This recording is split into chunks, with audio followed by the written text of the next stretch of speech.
અમદાવાદના ગઢડામાં અલગ અલગ સમસ્યાઓ મુદ્દે કોંગ્રેસના કાર્યકરો નગરપાલિકા રજૂઆત કરવા પહોંચ્યા છે। જોકે કચેરીમાં મોટા ભાગની ઓફિસો ખાલી જોવા મળતા તેમણે વિરોધના ભાગરૂપે ભાજપ હાય હાયના સૂત્રોચ્ચાર પણ કર્યા હતા।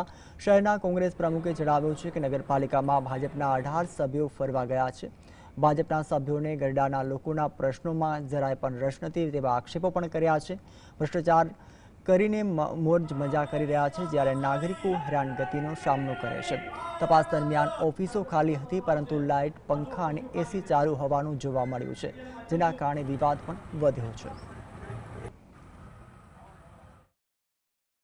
અમે ગરડા નગરપાલિકા ખાતે આવ્યા હતા પણ અહીંયા કોઈ હાજર છે નહીં।